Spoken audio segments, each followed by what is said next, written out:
The year is 1557. Portuguese traders arrive on the shores of China. They establish a foothold in Macau. This small outpost becomes a gateway for trade between East and West.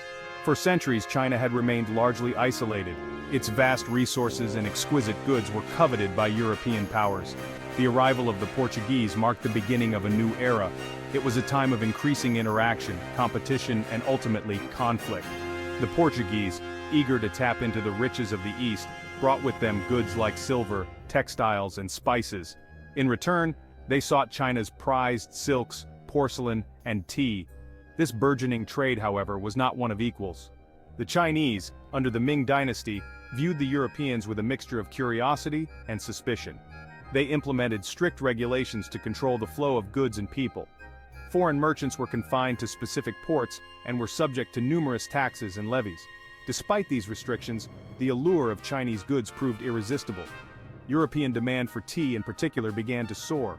This humble leaf, once a beverage enjoyed only by the Chinese elite, was about to become a global phenomenon. Its popularity would have far-reaching consequences, shaping the destiny of both China and Europe for centuries to come. The Portuguese presence in Macau, though significant, was just the beginning. Other European powers, eager to claim their share of the China trade, were waiting in the wings. The stage was set for a dramatic increase in maritime trade, one that would forever alter the balance of power between East and West. As the 17th century dawned, other European powers followed Portugal's lead, eager to expand their own empires and tap into the wealth of the East. The Dutch, the British, and the French all established powerful trading companies, each vying for dominance in the lucrative trade with Asia. They aimed to secure a piece of the lucrative China trade, which promised immense profits and economic growth. Among these ambitious nations, Britain emerged as a dominant force, leveraging its naval power and strategic alliances. The British East India Company, chartered in 1600, quickly rose to prominence, becoming a key player in global trade.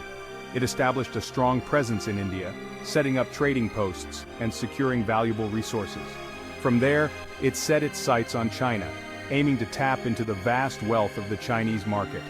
The driving force behind Britain's growing trade with China was tea, a commodity that had captured the British imagination.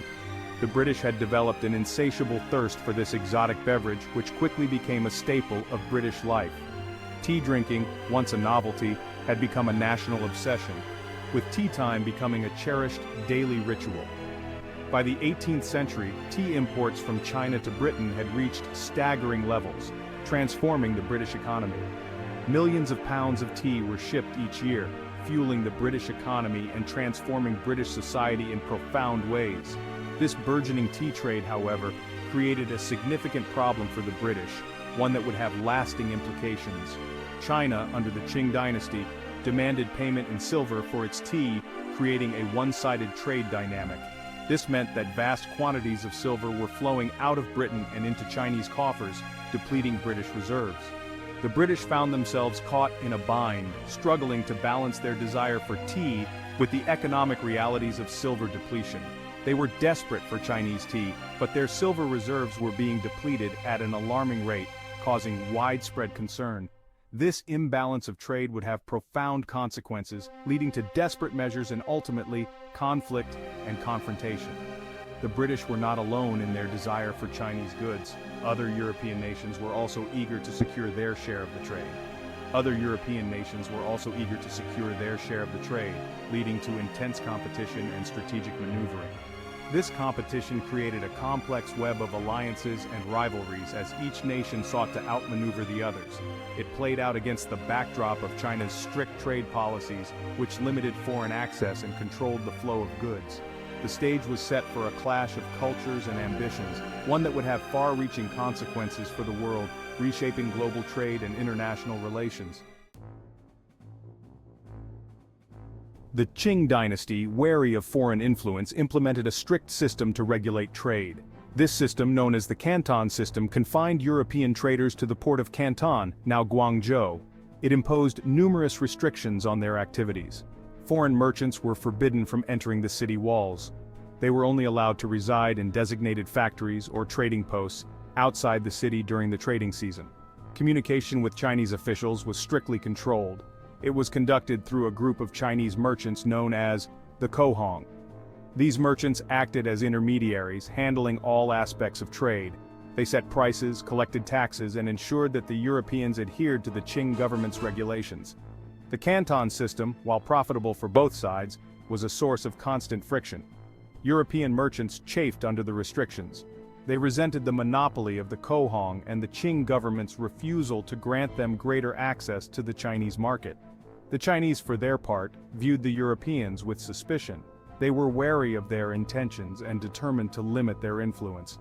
The Qing emperors, believing in their own cultural superiority, saw the Europeans as barbarians.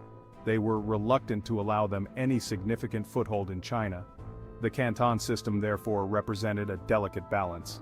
It was a precarious arrangement that allowed for trade while attempting to keep the Europeans at arm's length.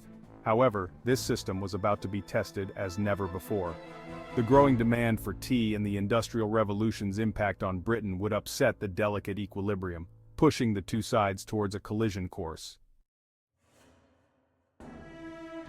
Section 4. Silver shortages and the looming crisis, the Industrial Revolution's impact. While the tea trade flourished, a crisis was brewing beneath the surface, threatening the very foundation of international commerce. The Industrial Revolution, sweeping through Britain with unprecedented speed, had created an insatiable demand for raw materials and new markets. This led to a dramatic increase in British manufacturing, with factories churning out goods at an unprecedented rate. However, it also resulted in a massive trade deficit with China, as British goods were not enough to balance the scales. Britain was simply not exporting enough goods to offset its massive tea consumption, leading to a significant economic imbalance. This meant that silver, the only form of payment acceptable to the Chinese, was flowing out of Britain at an alarming rate, depleting their reserves.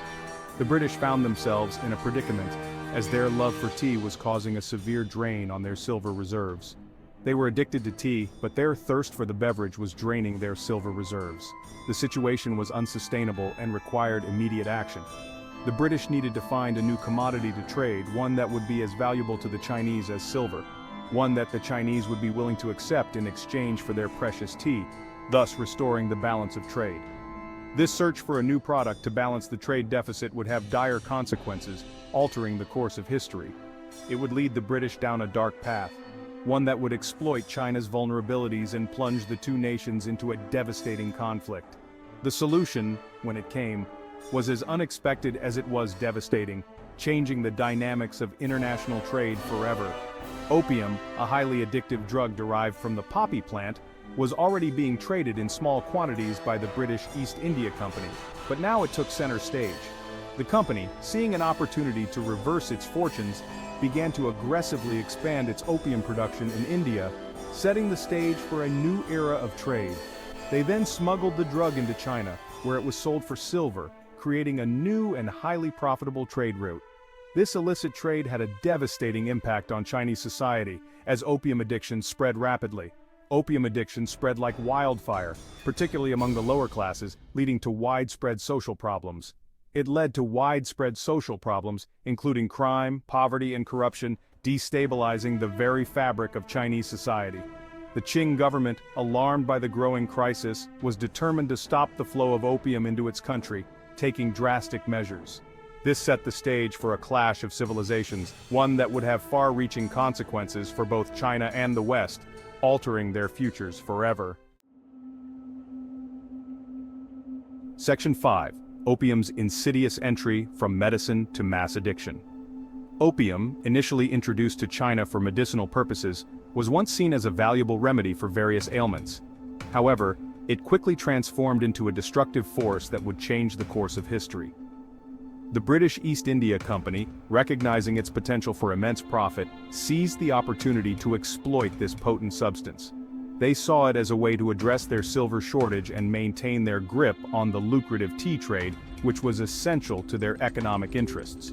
The company, operating with the tacit approval of the British government, established a vast and efficient opium production network in India, ensuring a steady supply. They used their political and military might to protect and facilitate the transportation of the drug, ensuring its continuous flow into China. The opium trade was illegal in China, as the Qing government had recognized its harmful effects. The Qing government had outlawed the drug's importation and consumption, issuing strict proclamations to curb its spread. However, the British East India Company, driven by insatiable greed, circumvented these restrictions with ease. They bribed corrupt officials, smuggled opium into China through a network of clandestine routes, and used armed ships to protect their illicit cargo, ensuring its safe arrival. The impact on Chinese society was devastating and far-reaching. Opium dens proliferated in cities and towns across the country, becoming a common sight in urban areas. People from all walks of life, from laborers to merchants to government officials, fell prey to addiction, highlighting the widespread nature of the crisis. The drug ravaged individuals, families, and entire communities, leaving a trail of destruction in its wake. It undermined the social fabric of Chinese society, eroding trust and stability within communities. The Qing government, initially slow to react, became increasingly alarmed by the growing crisis and its implications. The social and economic consequences of widespread opium addiction were impossible to ignore, as they affected every aspect of life. The drain on silver reserves, the corruption within the bureaucracy, and the deteriorating health of the population all pointed to the urgent need for decisive action. The stage was set for a confrontation as tensions reached a boiling point. The Qing government, determined to assert its sovereignty and protect its people, would soon take a stand against the British and their illicit trade, preparing for a significant conflict. This clash, however, would have far-reaching consequences, leading to a series of conflicts that would forever alter the relationship between China and the West, reshaping the geopolitical landscape.